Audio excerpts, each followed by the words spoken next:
기도하겠습니다.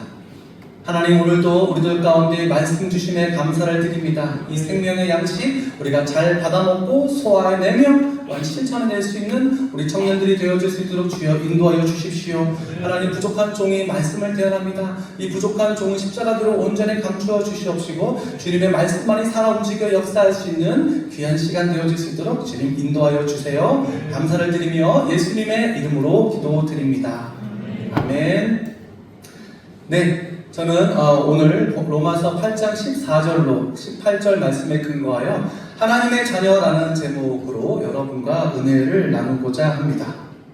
여러분, 우리는 모두 하나님의 자녀입니다. 여러분 믿으시죠? 네. 내가 하나님의 자녀인지 아닌지 아직 확신이 안 서시는 분들이 계실 수도 있는데요. 그래서 오늘 본문 말씀에서 14절 말씀을 다시 한번 보도록 하겠습니다.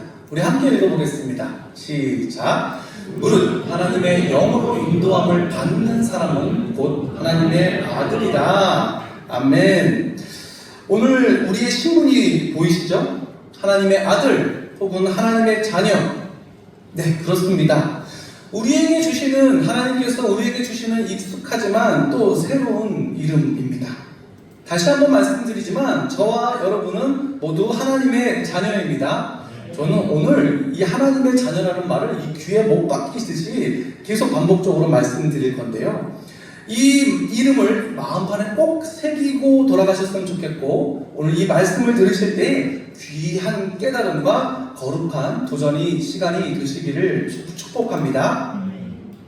자, 하나님의 자녀. 자, 그렇다면 이 이름에 담긴 의미는 무엇이 있을까요? 오늘 세 가지로 한번 보려고 하는데요. 첫 번째로는 존귀한 이름입니다. 존귀한 이름. 하나님의 자녀, 이 이름이야말로 이 세상에서 가장 존귀한 이름입니다. 여러분 믿으십니까? 네이버에서 그 존귀함이라는 뜻을 검색해 보니까 지위나 신분이 높고 귀하다라고 나오는데요. 예, 그렇습니다. 우리는 모두 이 하나님의 자녀이기 때문에 우리의 신분이 높아졌고 귀한 존재가 된 것이죠. 그 존귀함을 여러분도 지금도 느끼고 계실 것이라고 믿습니다. 그리고 오늘 15절 말씀을 함께 읽어보도록 할 텐데요. 우리 함께 읽어보겠습니다. 시작. 너희는 다시 무서워하는 종의 영을 받지 아니하고 양자의 영을 받았으므로 우리가 아빠, 아버지라고 부르짖느니라. 아멘. 아빠, 아버지 이렇게 되어 있는데 원래 원어의 발음은 아바입니다. 그러니까 아바, 아버지 이렇게 되어 있는데 좀 아빠, 아버지 우리 말이랑 좀 비슷하죠. 이렇게 나라별로 이 아빠를 호칭하는 발음은 좀 다 비슷한 것 같습니다. 우리가 하나님을 아버지라고 부른다는 거예요. 하나님을 향해서 하나님 이렇게 부르기도 하지만 아빠, 아버지라고도 부른다는 겁니다. 이게 얼마나 존귀한 이름입니까? 한 예로요. 여러분 야구 선수 중에 혹시 좀 옛날 선수긴 한데 추신수 선수라고 여러분 다 아마 야구를 잘 몰라도 이름 한 번쯤은 다 들어보셨을 겁니다. 그 얼마 전에도 은퇴식을 했는데요. 우리나라 야구 선수 중에 이 메이저리그에 진출한 선수들이 꽤 있죠. 근데 제가 생각할 때는 아마 그 중에서 가장 잘하는 선수가 아닌가 생각을 합니다. 그렇게 추신수 선수가 실력을 인정받아서 엄청나게 높은 액수의 연봉을 메이저리그에서 받았거든요. 제가 그 몇 년 전에 자료를 찾아보니까 메이저리그에서 그 활동했던 당시에 받았던 금액이 얼마인지 아세요? 1억 3,958만 2,678달러를 받았다고 합니다. 이거 현재 환율로 계산하면요 약 1,905억을 받은 거예요. 물론 이게 지금 한참 오래전 얘기거든요. 현재 이 화폐 가치로 계산하면 더 높은 2,000억이 넘는 금액일 겁니다. 그 당시에 이 기사가 나올 때 그 인터넷 기사 아래쪽에 정말로 그 부러워하는 수많은 댓글들이 많이 달렸었거든요. 근데 제가 그 당시에 그 댓글들 몇 가지를 읽어봤거든요. 근데 이때 추신수 선수를 부러워하는 댓글들도 참 많았지만 그 집 아이들을 부러워하는 댓글들도 참 많이 달렸더라고요. 제가 기억에 남는 그 댓글이 하나 있는데요. 그 댓글이 뭐였냐면, 애들은 좋겠다. 태어나 보니까 아버지가 추신수야. 기분이 어떨까? 막 이렇게 이런 댓글이, 재치 있는 댓글이 써 있었어요. 정말 어떤 기분일까요? 태어나가지고 이렇게 정신 딱 차려보니까 아버지가 누구예요? 추신수. 그 억만장자 추신수인 거예요. 참 대단하다. 뭐 이런 댓글이 눈에 들어왔습니다. 자, 그래서요, 제가 그 기사를 보고 나서 저희 집 우리 애한테 한번 물어봤어요. 우리 애한테, 예빈아, 너는 태어나니까 이 아빠가 네 아빠야. 기분이 어때? 라고 말을 물어봤거든요. 그때 우리 예빈이가 소파에 앉아서 핸드폰을 보고 있었는데요. 그 소파에서 핸드폰 보다가 어때? 하니까 좋아. 그럼 다시 이렇게 하는 거예요. 굉장히 좋다라는 뜻이겠죠. 네, 뭐 저는 그렇게 지금도 믿고 살고 있습니다. 여러분 집에 가셔서 부모님께 표현 잘 하시기 바랍니다. 그런 거죠. 태어나 보니까 아빠가 추신수야. 성도 우리 청년 여러분, 제가 이 얘기를 왜 드리겠어요? 하나님을 아버지로 둔 사람의 기분은 어떨까요? 태어나서 정신 차리고 보니까 아버지가 하나님인 거예요. 그런 사람은 기분이 어떠해야 마땅할까요? 제가 이 말씀을 드리는 이유는 아쉽게도 저와 여러분은 그걸 잘 못 느끼고 산다는 거예요. 느껴야 할 만큼 충분히 느끼지 못하고 행복해야 할 만큼 충분히 행복하지 못하면서 조금은 무덤덤하게 살아가는 것이죠. 그런데 정말로 그게 진실이라면, 정말로 내가 진실로 그것을 하나님이 나의 아버지라고 믿는다면, 태어나서 보니까 아버지가 하나님이라고 한다면, 그러면 지금보다 조금 더 행복해도 되지 않을까요? 더 행복하고 더 즐겁고, 우리가 믿는 하나님이 어떤 분이시냐? 나는 전능하신 하나님 아버지 천지의 창조주를 믿습니다. 아멘. 우리가 매일 고백하는 하나님에 대한 신앙 고백이잖아요. 하나님이 어떤 분이십니까? 전능하신 분이시고 천지 만물의 창조주이시며 온 우주 만물의 주인이시라는 거예요. 그런데 그분이 우리의 누구시라고요? 우리 아버지라는 거예요. 우리 청년 여러분, 매주일 우리 사도신경 고백하지 않습니까? 전능하사 천지를 만드신 하나님 아버지를 내가 믿사오며, 우리 이렇게 고백해요. 여러분의 진심을 담은 고백이 맞습니까? 그렇다면 지금보다 더 행복해질 수 있기를 바랍니다. 지금보다 더 얼굴이 밝아질 수 있기를 바랍니다. 그런데 말처럼 그것이 참 쉽지는 않은 것 같습니다. 아까 말씀드렸던 그 추신수 선수의 그 기사 났을 때요, 그 집 가족 사진도 같이 기사에 나왔었거든요. 그때 애들 얼굴도 나왔었어요. 근데 그 아이들의 얼굴도 시큰둥하더라고요. 별로 좋은 줄을 몰라요. 자기 아버지가 얼마나 대단한지를 모르는 것 같더라고요. 근데 어쩌면 그게 자녀들의 특징인지도 모르겠습니다. 그래서 언젠가 우리가 정말로 그 하나님 앞에 서게 될 때에, 그래서 그분의 그 존귀함과 그분의 크심을 조금 더 체감적으로 깨닫게 될 때에, 내가 참 너무 덜 행복하게 살았구나, 이렇게 내 삶을 아쉽게 보게 되는 날이 꼭 올 것입니다. 그래서 오늘부터라도 이 하나님의 자녀, 이 귀한 이름이 주는 행복과 존귀함을 조금 더 느끼며 살아가시기를 예수님의 이름으로 축복합니다. 자, 두 번째 보겠습니다. 한 걸음 더 나아가서요, 하나님의 자녀, 이 이름이 담긴 또 다른 의미는 두 번째로 자주 반복하고 자주 되새겨야 할 이름입니다. 하나님의 자녀, 이 이름이 어떤 이름인가요? 자주 반복해야 될 이름이고, 그래서 우리의 가슴에 한 번 더 되새겨야 될 이름입니다. 그 이유는 이 이름이 정말 우리를 행복하게 만들기 때문입니다. 이 이름을 우리가 그대로 가슴에 받아들인다면 지금보다 훨씬 더 행복하게 살 수가 있게 된다는 것입니다. 그러니까 이 이름 절대로 잊지 말고 자주 반복하고 자주 되새기시기 바랍니다. 왜냐하면 이 인간의 아쉬운 것 중에 하나가 망각이죠. 인간은 망각의 동물이잖아요. 자주 잊어버립니다. 하지만 절대로 잃어버리면 안 되는 것은 저와 여러분은 하나님의 자녀라는 사실입니다. 근데 이걸 알면서도 잊어버리는 것이 문제겠죠. 그런 의미에서 정말로 자주 반복하고 자주 또 되새겨야 할 이름, 그 이름이 바로 하나님의 자녀다라고 오늘 성경 말씀이 우리에게 처방하고 있다라는 것입니다. 그래서 아까 우리가 보았지만 오늘 그 8장 15절의 말씀 다시 한번 보도록 하겠습니다.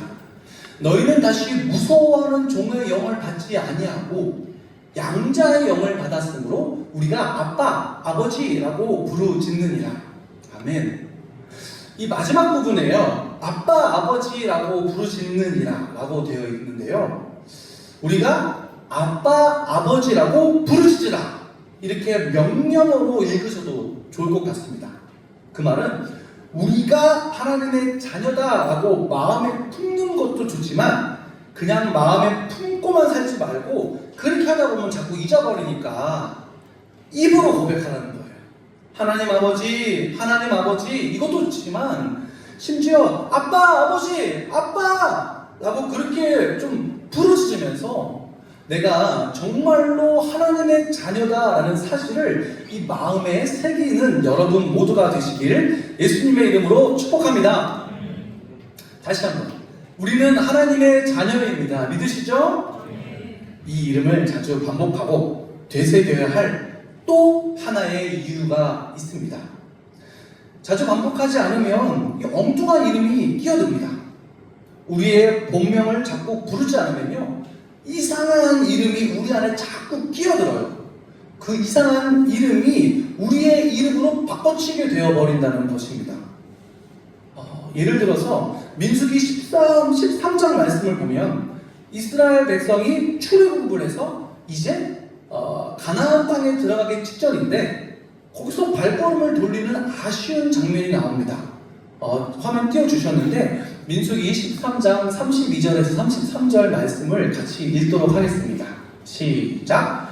이스라엘 자손 앞에서 그 정탐한 땅을 악평하여 이르되 우리가 두루 다니며 정탐한 땅은 그 거주민을 삼키는 땅이요 거기서 본 모든 백성은 신장이 장대한 자들이며 거기서 네피림 후손인 아낙 자손의 거인들을 보았느니 우리는 스스로 보기에도 메뚜기 같으니 그들이 보기에도 이와 같았을 것이니라.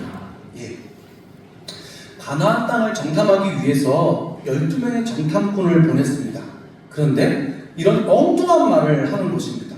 그래서 메뚜기라는 이름이 들어온 것입니다. 메뚜기, 유재석도 아니고 그런 엉뚱한 자화성이 들어오고 나니까 그것 때문에 이 마음이 무너지고 그래서 결국 가나안 땅에 들어가지 못하고 발길을 돌리고 말았다는 이 안타까운 이야기가 기록되어 있습니다. 그런데 사실 원래 하나님께서 그들에게 지어주신 이름은 따로 있었어요. 메뚜기라는 이름을 하나님께서 주신 적이 없어요. 원래 주신 본명이 있었습니다. 바로 하나님의 형상입니다. 너희들은 나의 형상, 하나님의 형상이니라. 하나님의 형상이고 오늘 묵상하고 있는 하나님의 자녀와 거의 동의어입니다. 하나님이 그들에게 이 이름을 주셨어요. 말씀 한번 보겠습니다. 창세기 1장 26절 말씀을 함께 보겠습니다. 하나님이 이르시되 우리의 형상을 따라 우리의 모양대로 우리가 사람을 만들고 그들로 바다의 물고기와 하늘의 새와 가축과 온 땅과 땅에 기는 모든 것을 다스리게 하자 하시고, 예, 창세기에서도요 인간을 창조하시는 그 대목에서 하나님께서 말씀하시는 겁니다. 우리의 형상을 따라, 즉 하나님의 형상을 따라 하나님의 모양대로 이 사람을 만들 때 이때 주신 이름이 뭐예요? 너희들은 나의 형상이란다. 너희들은 나의 존귀한 형상이다 라고 말씀하고 있는 겁니다. 이 이름을 창세기를 통해서 이스라엘 백성에게 주신 거예요. 이 이름을 처음 받았던 사람들이 바로 그 출애굽한 이스라엘 백성이에요. 그리고 광야에서 그 이름을 다시 받습니다. 모세가 일러줍니다. 창세기를 통해서 너희들은 하나님의 자녀, 하나님의 형상이니라. 광야에서 근데 왜 이 이름을 주셨을까요? 이스라엘 백성 속에 잘못된 이름이 들어와 있었기 때문입니다. 그들은 400년 동안 너 누구야? 라고 하면 딱 두 글자로 대답했어요. 뭐라고 대답했을까요? 노예. 나는 400년 동안 노예입니다. 노예. 이집트에서 대대손손 노예로 살았어요. 할아버지도 노예, 아버지도 노예, 자기도 노예, 그리고 자기가 애를 낳으면 또 뭐예요? 노예. 400년 동안 그냥 주구장창 노예로 살았어요. 너는 노예 1, 너는 노예 2, 뭐 그렇게 사는 거예요. 그게 가슴속에 자기 이름으로 자리 잡고 있었는데 그 가련한 인생에게 하나님이 진짜 분명 아름다운 이름을 가르쳐 주시는 겁니다. 너희들은 노예가 아니야. 너희들은 나의 형상이야. 존귀한 형상들이란다. 이 이름을 이제 모세를 통해서 이스라엘 백성에게 심어주시는 거예요. 근데 사실 저는 그렇게 생각합니다. 이스라엘 백성이 이집트를 떠날 때 있죠. 출애굽할 때 있죠. 그때도 이미 하나님의 형상이라는 그 이름이 가슴에 있었을 거라고 저는 생각합니다. 그래, 우리는 하나님의 형상이다. 하나님의 자녀들이다. 그러니까 하나님이 주시는 약속의 땅, 가나안 땅으로 가자. 그렇게 해서 당당하게 딱 출발을 했을 거라고 저는 생각합니다. 근데 그 처음에는 그 이름이 있었는데 하루가 지나고 이틀이 지나면서 이름이 희미해지는 거예요. 이 가나안 땅 목전 요단 강가에 딱 왔더니 이제는 그 이름이 딱 사라지는 겁니다. 그리고 그 자리에 뭐가 들어왔어요? 메뚜기라는 이름이 들어온 거예요. 그 빈자리에 메뚜기가 파고 들어와서 우리는 메뚜기와 같더라. 그 이름이 들어오니까 이제 이스라엘 백성들이 무너지게 되는 것입니다. 여러분, 이름이 무너지면, 우리의 신분이 무너지면 우리의 삶도 무너지는 거예요. 이 자화상이 무너지면 그 삶도 무너지게 됩니다. 그래서 여러분, 하나님의 자녀, 이 이름은 반복하고 또 반복하고 되새기고 또 되새길 수 있으시기를 바랍니다. 사실 오늘 설교가 어려운 건 하나도 없어요. 다른 거 없습니다. 여러분들 가슴속에 이 6글자만 새기고 가시면 돼요. 내가 누구라고요? 하나님의 자녀. 이 이름을 좀 되새기시고 그렇게 살아가시면서 이 이름이 영원토록 저와 여러분의 이름이 되시기를 예수님의 이름으로 축복합니다. 오늘 여러분들의 심장에 이 이름을 꼭 새기셨으면 좋겠습니다. 하나님의 자녀. 잘 안 새기시면 문신이라도 새기세요. 여기 팔에다가 이렇게 딱 십자가 하고 하나님의 자녀 이렇게 문신이라도 좀 새기시던가 해서 여러분들이 이 이름을 품고 그렇게 살아가시면 좋겠습니다. 왜요? 그럴 가치가 있다라는 거예요. 이 이름이 우리에게 정말로 귀한 행복과 그리고 존귀함을 선물하기 때문에 그렇습니다. 하나님의 이름. 마지막으로 이 하나님의 자녀, 이 이름에 담긴 의미가 무엇인지를 보도록 하겠습니다. 세 번째로 하나님의 자녀의 이름은 미래가 아름다운 이름입니다. 여러분들에게 한번 질문 한번 드려보겠습니다. 여러분은 현재가 아름다운 게 좋으세요? 미래가 아름다운 게 좋으세요? 현재? 미래. 물론 현재도 아름답고 미래도 아름다우면 너무 좋겠지만 그 중에 둘 중에 하나만 택한다면 저는 미래를 선택할 것 같습니다. 왜? 미래의 아름다움이 보장된다면 지금의 삶도 지금의 고난도 버티고 행복해질 수 있지 않을까요? 예를 들어 10년 후 혹은 20년 후에 내가 이렇게 물질로 좀 표현하면 그런데 100억을 받을 수 있다고 쳐요.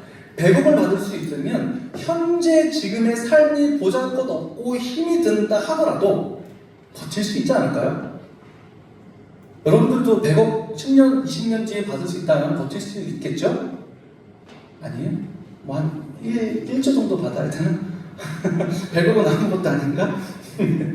하나님의 자녀, 이 이름 또한 그렇다라는 거예요. 오늘 그래서 이 17절 말씀 한번 읽어보도록 하겠습니다.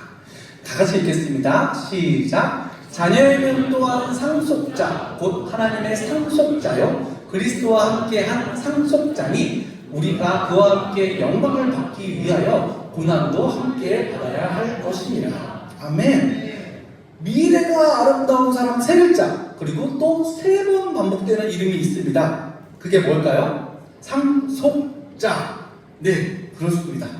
상속자. 미래가 아름다운 이름이잖아요. 우리 청년 여러분, 저와 여러분은 하나님의 나라의 상속자가 될 것입니다. 아멘. 영광스러운 하나님의 나라를 상속받게 될 것입니다. 제가 어떻게 그것을 확신할 수 있냐고요? 이유는 당연합니다. 바로 우리가 하나님의 자녀이기 때문에 그렇습니다.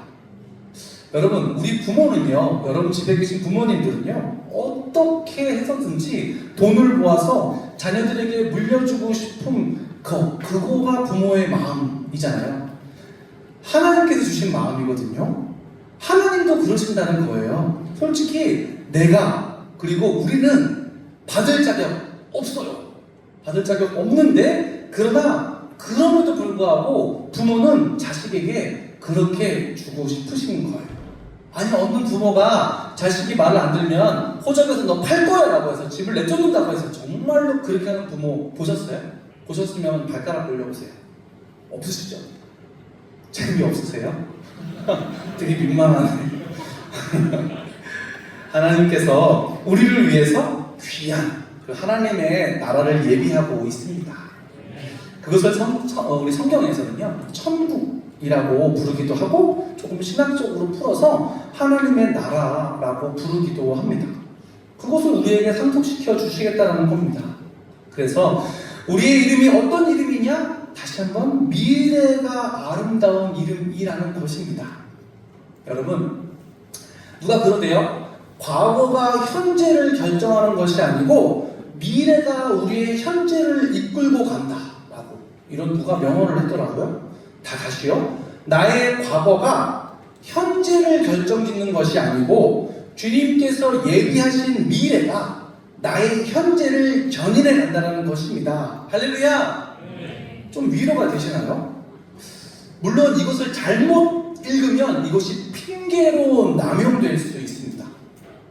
과거의 허물에 대한 핑계가 될 수도 있고요, 게으른 현재에 대한 핑계가 될 수도 있어요. 뭐 핑계될 사람은 늘 핑계대고 남용할 사람은 늘 남용하겠죠. 그런데 이 말씀을 주님의 백성으로 반듯한 마음으로 이 말씀을 받으시면요, 이게 자녀의 삶을 살아가는데 정말 큰 바탕이 될 수가 있습니다. 하나님의 자녀가 된다는 것은 어떠한 의미냐? 아름다운 미래를 보장받는다는 것입니다. 현재 나의 이 현재의 모습과 상관없이 하나님께서 예비하신 그 아름다운 미래를 보장받고 그 미래가 조금 척박한 지금의 현재를 견인해 간다는 것입니다. 바로 우리에게 주신 이름이 뭐라고요? 다시 한번, 저와 여러분은 하나님의 자녀입니다. 아멘. 그리고 또 한 가지는 그리스도인에게도요, 고난의 삶은 있습니다. 하나님의 자녀라고 해서 고난을 피해갈 수 있는 사람은 단 한 명도 없습니다. 신실한 주의 자녀들에게도 이런저런 어려움도 있었고요, 정말 가슴 아픈 일도 있었습니다. 뭐 예수님도 그러셨잖아요. 예수님이 하나님의 외아들 독생자신데 그분의 삶이 그렇게 평탄하지가 않았었잖아요.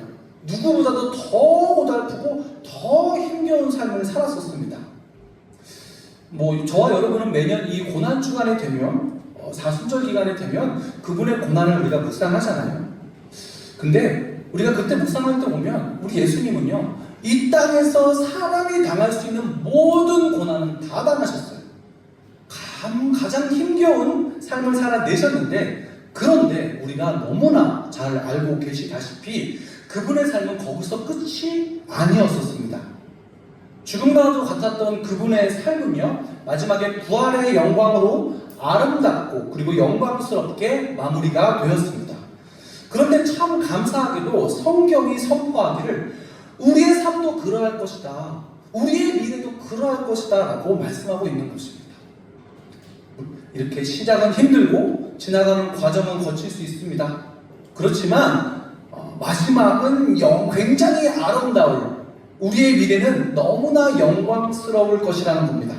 그 이유는 저와 여러분이 하나님의 자녀이기 때문에, 내 아버지이신 하나님께서 우리의 미래를 또한 붙잡고 계시기 때문에 우리의 미래는 참으로 아름다울 것이라고 말씀하고 있는 것입니다. 여러분 믿으십니까?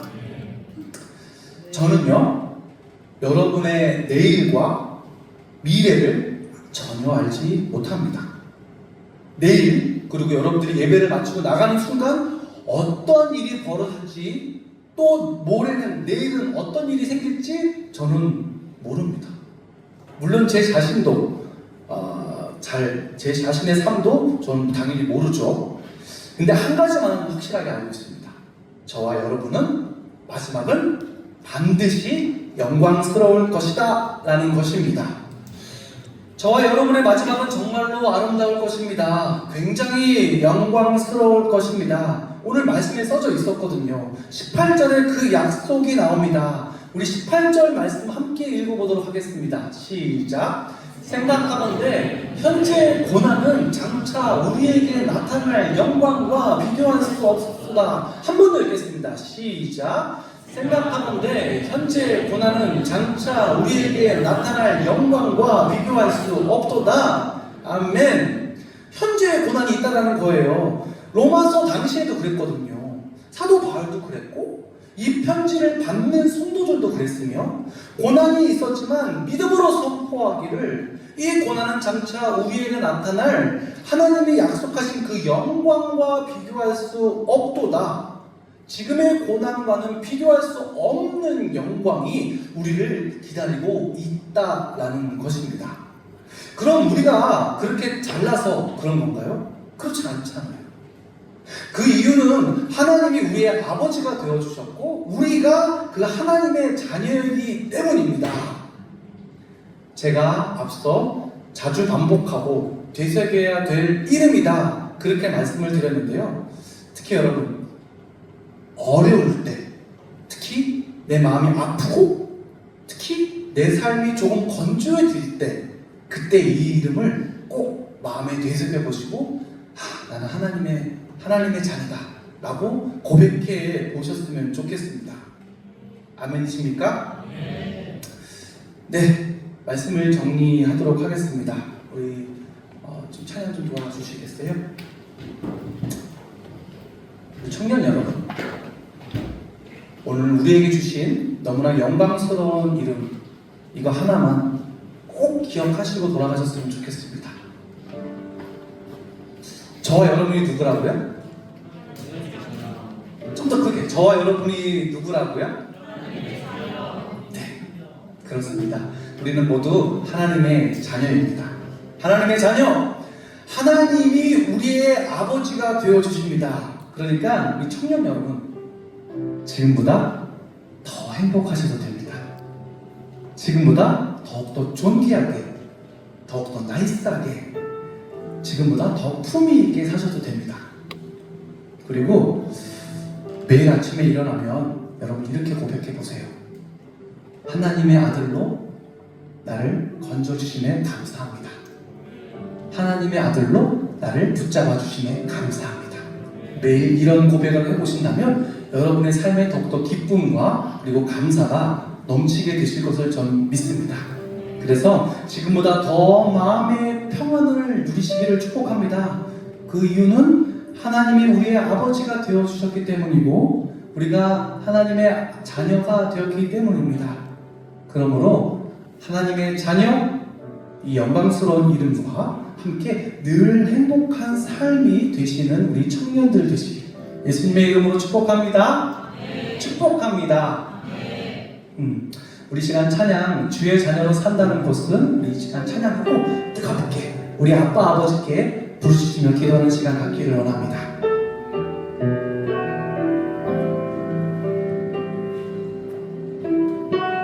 주의 자녀로 산다는 것은 주의 자녀로 산다는 것은 물 가운데로 걸어가는 것 그 속에서 신실하게 날 지키시는 그 손길을 경험하는 것 주의 자녀로 산다는 것은 바다 위로 걸어가는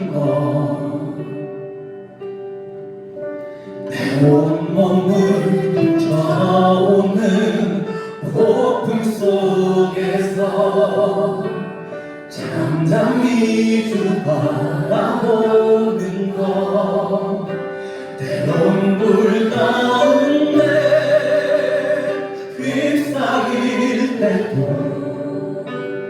폭풍 가운데 무너질 때도 주님 내 곁에 함께 하시네.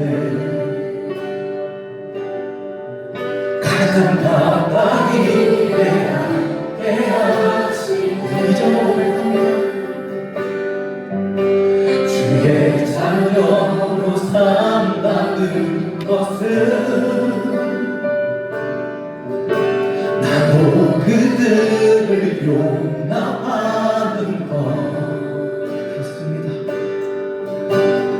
나를 위해 살리신 십자가 사랑, 그 사랑으로 살아가는 것. 주의 자녀로 산다는 것은 주의 자녀로 산다는 것은 주님과 함께 동행하는 것. 주께서 지신 십자가 기꺼이 지고 주와 함께 걸어가는 것. 때론 불 가운데 휩싸일 때도 폭풍 가운데 무너질 때도 주님 내 곁에 함께 하시네. 아멘. 가장 가까이 때론 불 가운데 휩싸일 때도 때론 불 가운데 휩싸일 때도 폭풍 가운데 무너질 때도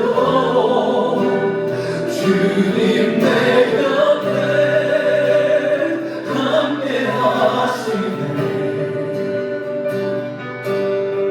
가장 가까이 다시 한번 더. 때론 불 가운데 휩싸일 때도 폭풍 가운데 무너질 때도 주님 내 곁에 함께 하시네. 가장 가까이 함께 하시네. 우리 함께 계시는 그 주님 앞에 우리가 함께 기도드리기를 원합니다. 우리가 먼저 감사의 기도를 올렸으면 좋겠습니다. 하나님 감사합니다. 부족하지만 자격 없지만 그럼에도 불구하고 우리의 아빠 아버지가 되어주신 주님, 우리를 하나님의 자녀로 우리를 세워주심에 감사를 드린다고 우리가 감사의 기도를 드리십시다. 자격 없지만 우리는 죄인 중에 괴수이지만 그럼에도 불구하고 우리가 너덜너덜해진 상태로 주님 앞에 나왔을 때 우리를 품어 안아주시고 우리를 끌어주시며 사랑한다 내 아들아, 사랑한다 내 딸아 라고 말씀하시는 그 주님 앞에, 그리고 우리가 우리에게 새 생명을 허락하신, 다시 한 번 더 거듭나게 해주신 새로운 삶으로 인도해 주시는 그 주 앞에 감사의 기도를 드릴 때 이 시간 뜨겁게 주여 한번 해주며 함께 기도드리시기를 원합니다. 기도하시겠습니다.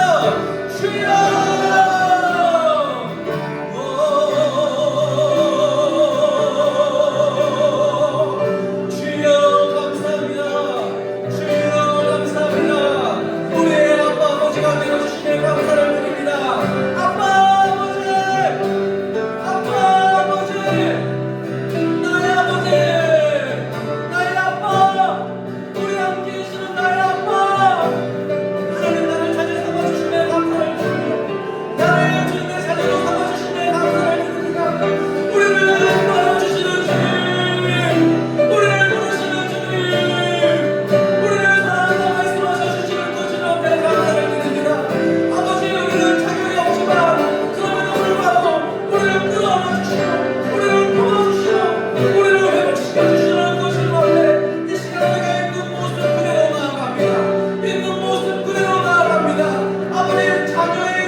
특별한 기도 제목을 말씀드리지 않겠습니다. 하나님은 저 멀리 계신 분이 아니십니다. 가장 가까이에, 가장 우리 곁에서 우리의 호흡 소리까지 듣고 계시며 우리와 함께 계십니다. 그 주님 앞에 우리가 간구합시다. 여러분 가져오신 그 기도 제목들, 그 수많은 기도 제목들, 나의 문제와 걱정과 염려들 다 아버지 앞에 구합시다. 다 아버지께 맡깁시다. 주님은 우리의 기도를 듣기를 원하시고 주님은 우리의 기도에 응답하시기를 원하시는 분이십니다. 그 주님 앞에, 나의 아버지 앞에 하나님 앞에 간구하면서 주님, 내가 지금 어렵습니다. 주님, 내가 지금 너무나 힘듭니다. 주님, 내가 어떻게 해야 되는지를 잘 모르겠습니다. 주님, 나에게 새로운 힘을 부어주세요. 주님, 나에게 능력을 더해주세요. 내가 다시 일어설 수 있는 힘을 부어달라고 나의 아버지가 되시는 그 앞에 다시 한 번 더 주여 한번 해주며 함께 기도하시겠습니다. 주여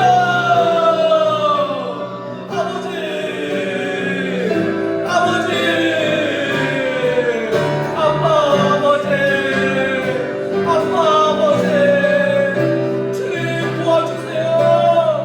주님 도와주세요. 주님, 내가 너무나 힘이 듭니다. 주님, 내가 이 땅에서, 이 세상에서 어떻게 다시 살아야 될지를 모르겠습니다. 힘들고 좌절하고 어려운 일을 닥칠 때 주님, 나의 아버지가 되어주시는 주님께 시간 간구하오니 주님, 나에게 더 이상 문제가 되지 않는 삶이 되도록 이끌어 주시고 문제가 되지 않는 삶, 그 영원한 아버지 그 평안에 가득한 삶으로 인도하여 주옵시기를 소망합니다. 아버지, 우리의 기도를 들어주실 줄 믿습니다.